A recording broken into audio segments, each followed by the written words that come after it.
Good morning, Facebook friends. I want to talk to you about reparations for African Americans. Very often, when I get into discussion with people about uh, reparations, they automatically think that we're just talking about getting paid for something that happened over 150 years ago. They think that, well, it was over 150 years ago, all the people who actually did it are dead. It didn't actually happen to us. It happened to our ancestors. And so therefore it's unlikely we'll ever get reparations. Well, I think that's a shallow view of the issue of reparations. We should understand the issue of reparations to not just address compensation for something that happened over 150 years ago, but we should recognize reparations as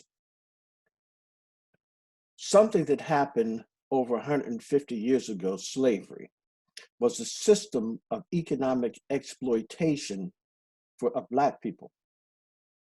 Well, when slavery ended, economic exploitation just changed forms. It didn't end. So slavery ended, but economic exploitation of Black people did not end. And it continued on. So if we look at, for example, after slavery, there was a series of laws passed across the country, and particularly across the South, that many have called the Black Codes. And there were laws that dealt with vagrancy, that dealt with trespassing, and that allowed white sheriffs to to arrest Black people for loitering, for trespassing. And when you are in a situation where you don't own anything and you're released from slavery, and now everywhere you go is the land of someone else, you get arrested for trespassing. You get arrested for being vagrant because you hung around on some remote spot for a while. They come along, they round you up, they lock you up, and they put you in a chain gang. And then they lease you back to the white farmer that used to be your slave master, or the plantation down the street. And so this is the kind of system that we faced, and it was a way of extracting wealth and putting that wealth back into the hands of whites and white landowners in particular. And so if we understand this system, it evolved over time. So segregation was a form of racism that created a system of systemic racism that continues to exist until today. So today we have a system where, for example, if you pay insurance and you live in a Black community, you pay a differential rate because you live in a zip code that is identified as a Black community. So you pay more for insurance than the white person who lives in a white neighborhood. If you begin to look at what's happening, for example, there was a recent study that talked about home values, where homes in Black zip codes were undervalued. And what happens in those communities is that for gentrification, for example, whites come in, they buy those homes up, especially after a generation ends. And a lot of the younger people will sell those homes because they were their parents' homes. Those homes are undervalued so that whites can get them for a cheap price, and other investors, and typically it's going to be whites buying them. Sometimes you'll have some Black investors, but the homes are undervalued. Being undervalued, those homes reduce the opportunity for those families to be able to pay for college educations for their children through their home equity. It prevents them from using their home equity to start businesses. It helps them, it puts them in a position where it reduces the chances of them having equity that they can use for catastrophic expenses like major sicknesses or situations dealing with their family or the elderly in their family. I mean, the list kind of goes on and on. You can look at the situation in terms of the housing exploitation, the insurance exploitation, and you look across this country and you still have a resistance to culturally responsive teaching in public education. And it has been only marginally implemented in some places.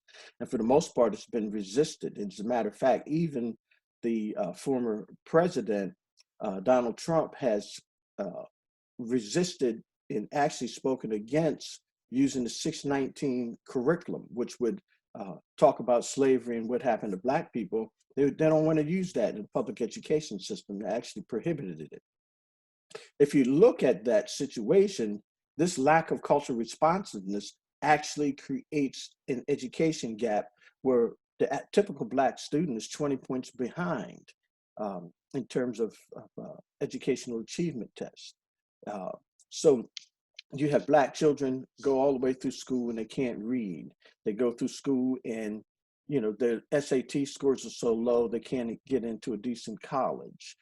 They're frustrated by the time they get to high school. When you begin to look at what's happening, racism, there's systemic racism in place that actually has a very devastating effect upon the Black community.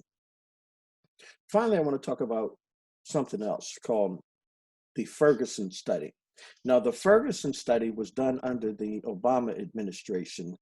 Tom Perez was the head of the Civil Rights Division, and they did a study of the city of Ferguson in the aftermath of the police killing there and riots and unrest. And what they found was similar to something that was found in over 100 cities across America.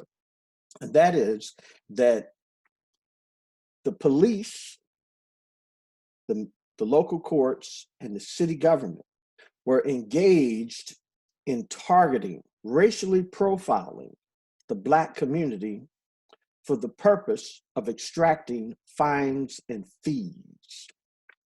This is another system of exploitation. So very often when you see Black people being racially profiled and you think, oh, they're just harassing me because I'm Black. Well, yeah, they are harassing you because you're Black, but their purpose is to extract fines and fees because it's a continuation of a system of economic exploitation. So when you look at systemic racism and how it plays out all around the country, that's the first thing we need to address in terms of reparations. Reparations, yes, it should be about Black people being compensated for the suffering we've gone through from slavery, our ancestors, all the way up to now, and how it's been a ripple effect through history. So we are entitled to reparations. We've made a major investment in building this country that we did not receive compensation for. But the first thing that needs to occur before we even talk about how much money we are owed as a people, we need to talk about how we bring an end to systemic racism and eliminate racism and systemic racism from our daily lives. We need to talk about how we end racial profiling by police.